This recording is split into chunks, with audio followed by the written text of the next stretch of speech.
So when you guys are handing in, you guys have, I'm presuming, written papers for college thus far. What are some of the steps you guys take when you've finished your last sentence and you're about to submit it? What are some of the things you do? Just hit submit, or out of sight, out of mind? We're going to talk, there's basic steps you kind of do once you finish your last sentence and before you submit. Because a lot of people, they just finish typing it and then they just click submit because, out of your hair, and then you're done with it. So the 4 steps we've broken down are rereading, revising, proofreading, and reviewing. Does anybody know what the differences between these are? Have you done any of these before? And there's a difference between revising and proofreading. A lot of people think that revising and proofreading are essentially the same things. Yeah. But revising is really more about content, and proofreading is a lot of grammar. Yeah. And both are equally important. Yeah. So we'll go through them one by one. For rereading, this is basically once you have finished the essay, you can either do it on screen, or we find that it's easier if you print it out and physically read it out loud. It may sound a bit silly, but it really helps when you read it out loud, because we find that you hear errors much more than you see errors. In your spoken language, you wouldn't say something that's awkward. So when you read it out loud, you can tell when things are kind of wrong. And really, it really, really works. I'm crazy, but I promise. Yeah, so in this stage, you're just rereading it. You don't have a pen, you're not typing or editing or anything. You're just reading it to make sure that the argument is there, that it reflects back on the prompt that, the lecturer or whoever gave you, that your central ideas are there, that it flows, and it's just, this is going to kind of raise any red flags in the essay, and things that you're going to then go back and fix in the next step. So revising is the next thing, and here's just a basic what the revising is. This is, like I said, is really more about content. It's about the structure of your essay, making sure that your argument fits. It has nothing to do with, this isn't where you worry about your grammar. This is where you make sure that your essay is actually coherent, and that everything fits together and flows well. So this one, structure, format, content. Sometimes if you reread your essay while you're reading it, you find that maybe things they kind of are in a funny order. So this is where it's important to make sure that one thing flows directly from another and that everything works. And sometimes what I do, and this also sounds a little crazy, but I've actually cut up a paper by paragraph and sort of just laid it out in front of me on a table. I'm like a very visual learner, and some people are, some people aren't. But seeing the paragraphs by themselves and being able to move them around in front of you is really helpful in structuring your argument, because something that you may have thought in the beginning was logical to move from point A to point B, you might realize that you actually went from A to D and you missed a whole bunch of stuff in between. So this is the stage where you want to make sure that everything is flowing in a really coherent order. Here is also where you want to make sure that every word counts. Your essays need to be really tight. It's much better to have an essay that's a little bit under the word count, but that really is to the point, rather than sometimes, and I know I'm guilty of this, you have a 5,000 word count and want to get to 5,000 words, so you just sort of like use a lot of filler and a lot of weird adjectives, and it's much better to be clear and concise about everything. So sometimes you need to take out entire sections. You find that it's just so wordy. Sometimes just a few sentences here and there can do wonders to make the paper more concise. So revising is the step where it's really important to just check to make sure everything is really tight. And then this is also the part where you have to, again, like I said, go back to the prompt. And if the prompt is saying, identify the key aspects of A, B, and C, you have to make sure that you're only talking about A, B, and C, or that you're not talking about just A and C. But, you have to make sure that your essay directly reflects the prompt, because at the end of the day, you can go on and explain more, but that is the thing, the core idea that you're looking for will be back in the prompt. So make sure that every paragraph supports your thesis. Have you guys done thesis statements? Okay, so when you look at the prompt and it says, identify the key aspects of the government or something, you're going to come up with your thesis, which is the kind of your gem of an idea, your argument, and you're going to say the core aspects of government are X, Y, and Z. And then throughout the essay, so then that'll be your thesis statement. The core aspects of government are X, Y, and Z, and that'll be laid out in your introduction. And then your body paragraphs are going to be your arguments that support that. But basically, your thesis is the entire idea or argument of your paper. So as you're going through, your body paragraphs, your introduction, your conclusion, everything should come back and relate into that thesis. If it doesn't relate back to that, then maybe you have to ask yourself, is it appropriate for my essay? Is it something that I should keep in it? If you find that you're talking about, all of a sudden something else, then maybe it's time that you cut it out, that you crop that out. And it's pretty common to just ramble off on tangents because of just the way your mind works. So rereading it is a really important step to finding those areas where you just went off on tangents and you don't actually need that. Yeah. And an easy way to do that, too, is before you even start the essay, to do like a really simple outline where you use your thesis statement as the title of it, and then your bullet points are going to be your supporting arguments. So you should have your outline then, and whenever you're going back over your paper, use your outline and make sure that everything you outlined in the outline is in the paper, and there's nothing in the paper that sort of went way off topic and isn't from the original outline. Yeah. And then again, as you're making sure that all the paragraphs match your thesis statement, you have to make sure that all of your content in each individual paragraph matches the topic sentence, which is the first sentence of each paragraph that basically says, this is what this paragraph is going to be about. So as much as you have to look at it in a broad term, in a broad sense, you have to look at it, you have to really get into the nitty-gritty and make sure that this paragraph isn't straying. It could be the paragraph about, X of that government thesis, but you want to make sure that you're still on topic within that subtopic, which, again, that's harder to catch because it's a more specific topic, and in the back of your mind you could be like, well, I see how this relates to this, but, the person reading your paper might not have that same train of thought.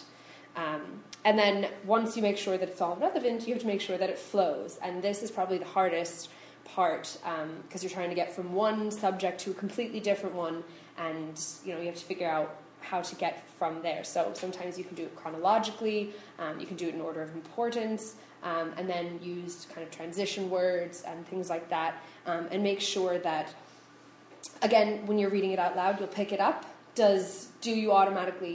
Do you suddenly switch gears? You'll notice if all of a sudden you're talking about this and then you're talking about something completely different, you'll hear it when you read it out loud. And you want to make sure that there's a smooth transition from one topic to the next. And a good way to do that, too, is to check out the paragraph that you've just written, and then towards the end of the paragraph, you'll have sort of ended on a certain idea.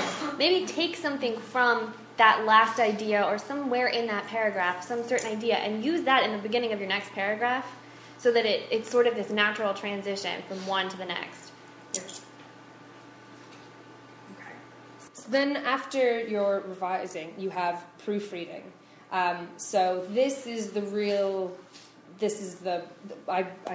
we worded it as nitpicking. This is where you go through and you check your grammar, your punctuation, your sentence structure, your format, things like that, all the stuff that kind of is overlooked when you just hit submit. And this is a thing that I find that a lot of people get docked silly points for. You could be getting, 65s, but if they see that you've misspelled who's wrong 10 times, they're going to dock you down to something else just because they know, well, this person didn't even bother to proofread it.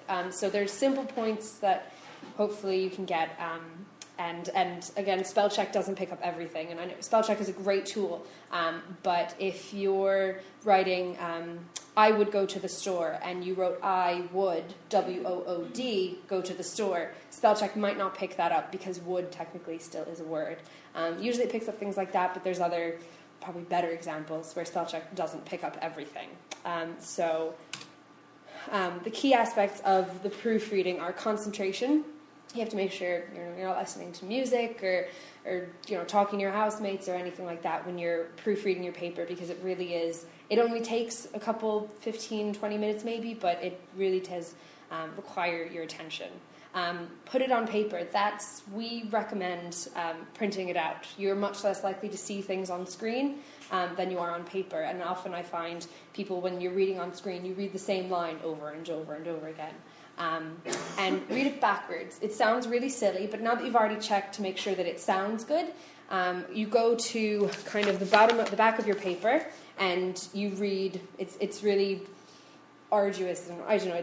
But you read backwards: Knight, 12th, and Juliet, and Romeo, namely, and that's how you pick up typos. It sounds silly and ridiculous, But when you're reading a sentence from front to start, you're just thinking about the content of the sentence and not looking so much at the spelling. So reading backwards is a really good way to pick up spelling mistakes. Kind of how artists draw photographs upside down, because they're looking at the lines, they're not looking at the photo. It's the same thing. You're not looking at the general idea, you're looking at the actual mechanics of it. And then we just have a few things that people often forget to check. So you're going to check for the following: homophones. Like I said with the I would go to the store example. These are words that I find that when we're correcting papers, we see a lot of these. The your, the different, the your and the your, the there, and the there, aisle. And there's like hundreds of words that they have another word that's it sounds exactly the same. That's what a homophone is. They sound the same, but they're spelled different and they have different meanings. So that's just a thing to look out for. If anybody has any questions while we're doing this, feel free to interrupt us. Not a problem. You did this. Oh, yeah, sorry. Okay, so the numbers. Especially if you guys said you're doing nursing, so there's often a lot of numbers in your writing, especially like in the sciences and things like that. So you have to make sure that your numbers are continuous, meaning if you say there are 60,000 up here, and then you're talking about that same number, make sure you're keeping your numbers continuous. Sometimes different statistics, different data. Make sure that all your numbers agree with each other, or if you're doing a percentage breakdown, if you're talking about 90%, make sure you have the other 10 accounted for, things like that. Make sure the numbers are spelled out if necessary. If you're writing out the word 10, T-E-N, as opposed to 1-0, make sure throughout the rest of the paper you're writing out 10, T-E-N. And I think the rules for that are numbers 1 through 20. Yeah. You write out the full number. Yeah. Or is it 1 to 100? It's something like that. It's different. You actually have to write out the full number, and you never start a sentence with a number, a numeral. You always start a sentence with the number written out as a word. But when you get up in higher numbers, millions, thousands, that's fine to use the actual. Yeah. And it's fine if you're just make sure you're continuous. If you write, it doesn't matter if you're writing 1 the whole time, make sure you're writing 1 the whole time. Or if you're using the numbers, make sure you're using the numbers the whole time. Just make sure there's continuity in the paper. And I think the rule for percentages as well, you can write out the number in numerical form, but write the word percent. Make sure the format is continuous, as I just said, of the number format. This is something that I find, no matter how much I write, this is always something that'll trip me up. It's so easy while you're writing a paper to just all of a sudden switch your tenses. You may start off in present tense, and then at some point you realize now you're writing in past tense, and you have no idea where you started writing in past tense, but it's really important, and this is definitely what revising and proofreading is for, is definitely check your tenses, make sure everything agrees, because that's something that it's a pretty bad error to make, it's a sloppy error to make, but it's an easy one to make. So you want to go back and make sure that all of your tenses agree with each other. Pick present, pick past, whichever, it doesn't matter, but make sure you stick with it. Yeah, and I think that one's so difficult because when you're speaking, you switch tenses like that. It's so mindless. So in your writing, it usually is just as you're just writing as you're thinking. So you're in the past, and then you're in the present, and so it's really important that you go through and just double check, even if you have to break down every sentence. I know it's going to be tedious, but it's really easy, and especially in between paragraphs. If you're saying, Jill was running to the store, and then in the next paragraph, all of a sudden you're saying Jill ran to the store, you have to make sure that you pick either she ran or she's running. So make sure there's continuity. Commas are a big one. When people come into the writing center, a lot of times either they use no commas at all, there's just run-ons and it's crazy sentences with absolutely no comma use at all, or there's just commas sprinkled everywhere, completely unnecessary. So you need to go through your paper and ask yourself, are all your commas necessary? Is every place that there's a comma somewhere that it's absolutely needed? And also, are you missing any commas? Make sure where you need the comma, you have the comma, and that they're in the right places. And a big one that we were talking about is the Oxford comma, which is in a list. You're going to list the rainbow was red, blue, and green. Red, blue, and green. You put a comma after red and a comma after blue before the and. And it's something that grammar people just have never been able to agree on, but I find that it's helpful just to stick with something. Always use the Oxford comma, never use the Oxford comma. But in your paper especially, if you use it, you use it all the way through. If you don't use it, you make sure you never have one in there. Yeah. I guess with that, there's an example that we always use, and it's we invited the hippos, Barack Obama, and Michael D. Higgins. So you would write, we invited the hippos, comma, Barack Obama, comma, and Michael D. Higgins. Whereas if you don't put in the Oxford comma, it's we invited the hippos, comma, Barack Obama, and Michael D. Higgins, meaning Barack Obama and Michael D. Higgins are the hippos that were invited. So that's why it's important to put it in. Sometimes they don't use it in textbooks and things like that, but you can always err on the side of caution. And it's never wrong when you use it. Okay, so this is, again, wording, which is just, there's no way to really explain it. But again, when you're reading it out loud, you'll figure out if it's wording. If you're saying, if you have the word them in the sentence like 5 times, we're going to invite them to the party. I can't even think of an example at the moment, but when we have an example. But yeah, make sure that you're not using the same word in the sentence 5 times. Things like eventually can be used loads of times. So just go through, and if it sounds awkward out loud, it'll probably sound awkward when you're reading it in your head. So if you're getting tripped up while you're reading it, somebody else is going to get tripped up while they're reading it too. So you can't get tongue-tied while you're reading your own paper. And this is where that's important, just making sure everything sounds okay. Yeah, this is one that's really picked up reading it out loud. I don't even know if you can do it without. And sometimes a lot of awkward wording is because people use passive voice a lot. That's to be, right? Yeah. Yeah. To be verbs are just, they're bad. You always want to use active verbs. Yeah. And that helps your paper sound a lot less awkward and a lot less wordy. Sometimes your sentences just go on for days because you just forgot to stop, and this is where you'll catch that. Yeah, and there's like weak phrases, like instead of saying, I performed the operation, you could say, I operated. It's so much words, I performed the operation, instead of just saying, I operated, or things like that. I can't think of another one. But anyway, that's yeah. And then this is a big one, referencing. We could probably do a whole workshop on referencing with all the different styles. Yeah, I think we are doing a workshop on it. But make sure that your referencing is in the right format, the one that was assigned to you. Usually the lecturer will say in the beginning, choose APA or Harvard. Harvard is a really big one that a lot of people are using now, and a lot of people are confused about it.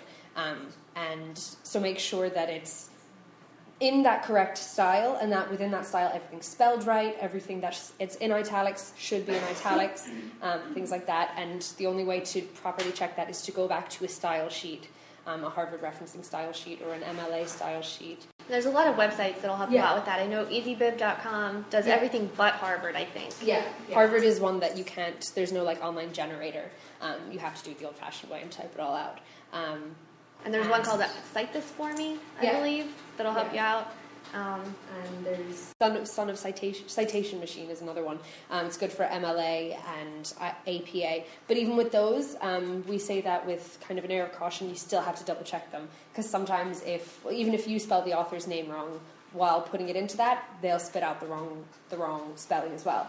And if they don't have all the information, they'll kind of still put in the soft brackets or the full stops. So you need to double check them when they come out, regardless of if you're using a generator. And this is a big one too. If you're not sure about referencing, it is so okay to ask your professor 1,000 questions about it, because it's so important, and they really crack down. And if you slightly reference wrong, somebody could consider that plagiarism, which is ridiculous, but it's a fact, and it's what could happen. So we have a lot of people coming into the Writing Center, and they're like, I don't really know how to reference. And we say, well, how are you supposed to reference? What style did they give you? Well, they didn't say. So it's really important to ask your professor as many questions as you need. What style do you want this in? Yeah. And then verify it, and that's okay. Because it's better to ask a million questions than not to know. Yeah. And even then, across different, like UCD, Harvard referencing is slightly different from NUI Galway Harvard referencing. UCD has a really good style sheet online. It's a competition. But anyway, so they have a really good Harvard referencing style sheet online, but they don't include page numbers. Whereas I know the NUI Galway lectures, or at least the NUI Galway referencing sheet says to include page numbers. So I always tell people to go onto the UCD one, but to include page numbers. So UCD has a really good one, and we're going to steal some of theirs. Yeah, we have some reference sheets in the AWC if you ever want to come in and grab them. And again, with referencing, because it is so in-depth, if you guys ever want to come up, we're upstairs in the library, and you're more than welcome to come in with your referencing queries or anything like that. This is the last thing you have to do after you've read it the first time, you've revised it, you proofread it, you're going to review it one more time or 6 more times, whatever makes you feel good. And here you're going to read it out loud again, because now you've made all your corrections. Maybe in the process of making your corrections, you've made some errors too. So you read it out loud again, and again you check for something, check for commas, check for wordiness. Just make sure that you're really proud of what you're going to turn in, and that if your professor says to you, is this the best that you can do, you're confident in saying, yes, that is the best I can do, and yes, I did check it over 3 times. Often, I know it's not available to everybody, but if you have a housemate or if you have a neighbor or something and you want to just ask them to read it over, sometimes it can be handy to have another person look at it. Even if they're not an English major or a writer or anything like that, just to have somebody else's eyes on the paper. They'll catch like stupid errors that you may have missed because you've read it so many times. Yeah, once you read it a certain amount of times, sometimes you even just have to put it down, walk away for an hour, and come back because you've just read it over and over and over again. It just sounds like Spanish or something. Anyway. So then read the paper pretending that you know nothing about the subject. Does the paper inform you or confuse you? I know that sounds difficult and silly because obviously you know all about the subject. But I guess just go through it and see, is everything properly explained? Is your train of thought obvious? That's a big one. Obviously, sometimes your train of thought can be sporadic, and you want to make sure that in your paper that it's not sporadic, that you can see how you got from one point to the next to the next. And then, again, an outside opinion is always valuable. And here, I didn't think about this until earlier today. I actually had a girl come into the Writing Center this morning, and she had written, and it was a huge paper. It was like a 10,000-word paper. And she had been given her marks back and was told that it was too descriptive and there wasn't enough analysis in it. And she was really confused about what that could possibly be. And so this kind of goes into knowing who your audience is when you're writing is really important. Because in this girl's case, her audience she was writing a really large paper about some sort of UN mandates. And her audience was her professor, essentially, or other people who knew about these mandates and who knew, and that's why they told her, because she didn't understand, well, why did he say I described too much? I just went through exactly what these mandates are. So it's important to know, and that's another thing you can ask your professor, who is my audience for this? Is it somebody who already understands the topic that I'm talking about? Like, do I need to explain in great detail, or do I need to, maybe even footnote would be okay, or just sort of give a very brief description of things, because whoever is reading it will already understand this, and what's really important is your opinion of it and your analysis of it. So that's just something that is tailored to each paper and each class, but that's kind of important to know too. Yeah, avoid summarizing, but more, you should be analyzing, not summarizing. That's a big one in English. I don't know if any of you guys do English, but avoid summary and kind of get down to the big idea. At the end of the paper, at the end of the day, if I read your paper and I say, so what, I should be able to answer it with your paper. I should know, what's the big idea? Why did you write this? There's no point in you going and summarizing 10 other articles. I want to know what you think about them or how they relate to each other. So you should present something new, but in your own way.